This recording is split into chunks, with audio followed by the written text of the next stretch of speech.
जब अंग्रेजों का गुलाम था ये हमारा भारत, उस समय अमेरिका से एक मिशनरी को भेजा गया। उसको भेजा गया कि जाओ भारत और जाकर के भारत को ईसाई राष्ट्र बनाओ। और वो 21-22 साल का नौजवान था जिसका नाम था सैमुअल इवान स्टॉक। ईसाई राष्ट्र का मिशन देकर के उसको भेजा गया। वो भारत आया, भारत में शिमला गया, वहां पर उसने एक तरफ से लोगों को ईसाई बनाना प्रारंभ कर दिया। जब धीरे धीरे काम चलने लगा तो अचानक से हिमाचल में प्लेग की बीमारी फैल गई। जैसे आज कोरोना की बीमारी फैल गई, ठीक उसी प्रकार प्लेग की बीमारी भी छुआछूत की बीमारी थी। लोग अपने परिजनों को छोड़ छोड़ करके भागने लगे। जैसे घर में किसी को प्लेग हो गया तो घर में छोड़ करके चले गए। तो ऐसे ही जब देखा सैमुअल इवान स्टॉक ने कि जब ऐसी परिस्थिति पैदा हो गई कि लोग अपने परिजनों को छोड़ छोड़ करके भागने लगे, उस समय वहां पर एक समाज सेवी थे जिनका नाम था पंडित रूलियाराम।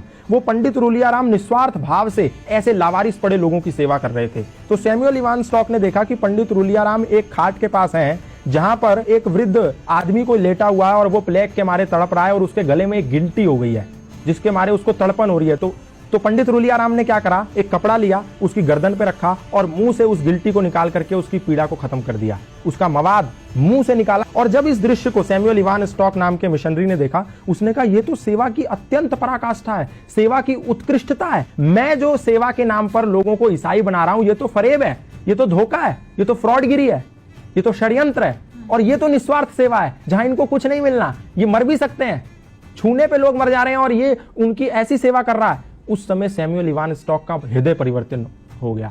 तो उनने पंडित रूलियाराम से कहा, सैमुअल इवान स्टॉक ने, कि ये क्या सिद्धांत है, कौन से ऐसे सिद्धांत हैं जिसके चलते आपके अंदर इतनी तन्मयता, इतनी तल्लीनता है लोगों की समाज की सेवा के प्रति। तो पंडित रूलियाराम ने कहा, ये सनातन धर्म के सार्वभौमिक सिद्धांत हैं जो हमें मानवतावाद का उपदेश देते हैं और मैं वही कर रहा हूं।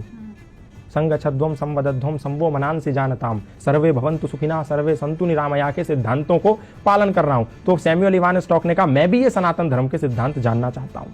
तो सैमुअल इवान स्टॉक को पंडित रूलियाराम ने सत्यार्थ प्रकाश दिया, द लाइट ऑफ ट्रुथ नाम की एक पुस्तक दी। बोला तुम ये पढ़ो और तुम्हें सनातन धर्म का पूरा सारांश पता चल जाएगा कि सनातन है क्या। सैमुअल इवान स्टॉक ने उस पुस्तक का अध्ययन किया। अध्ययन करने के बाद ऐसा हृदय परिवर्तन हो गया कि आया तो था वो भारत को ईसाई राष्ट्र बनाने, वो भारत को आजाद कराने की लड़ाई में कूद पड़ा। और जब वो लड़ाई में कूद पड़ा तो अंग्रेजों ने उसको जेल में बंद कर दिया। जेल में बंद कर दिया तो उसकी मुलाकात लाला लाजपत राय से हुई। जेल से निकल के आने के बाद उसने पंडित रूलियाराम से मिला और बोला कि मैं अब सनातन धर्मी बनना चाहता हूं और मैं अपना नाम भी, क्योंकि आपने जो मुझे सत्यार्थ प्रकाश दी थी, द लाइट ऑफ ट्रुथ, उसको पढ़ने के बाद मेरा हृदय सनातन की और श्रद्धा से भर गया है। तो मैं नाम भी अपना उसी सत्यार्थ प्रकाश से अभिप्रेरित होकर रखना चाहता हूं। अपना नाम सत्यानंद रखना चाहता हूं। और वो व्यक्ति सत्यानंद आर्य सन्यासी बन गया और भारत में रहकर के मृत्यु पर्यंत सनातन धर्म का प्रचार करता रहा। आप सोच के देखिए कि एक व्यक्ति जिसको भारत को ईसाई मुल्क बनाने के लिए भेजा गया था, लोगों के साथ छल कपट करके, वो व्यक्ति सनातन धर्म का प्रचारक बन गया। उसने अपनी पत्नी को भी सनातन का प्रचारक बना दिया। अपने घर के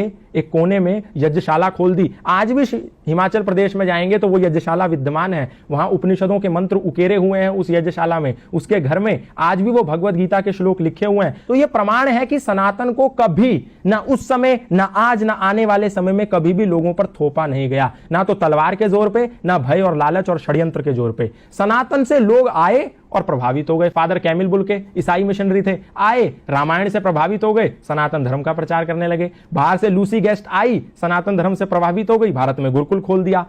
स्टैनफोर्ड की एक महिला आई, भारत में आके गंगा के पास बैठी, साध्वी भगवती सरस्वती बन गई। एक व्यक्ति स्विट्जरलैंड से पैदल भारत आ गया, 4 साल 18 मुल्क पैदा करते हुए। कोई गया था उसके कंधे पर बंदूक रखने और उसका नाम हो गया बैन बाबा।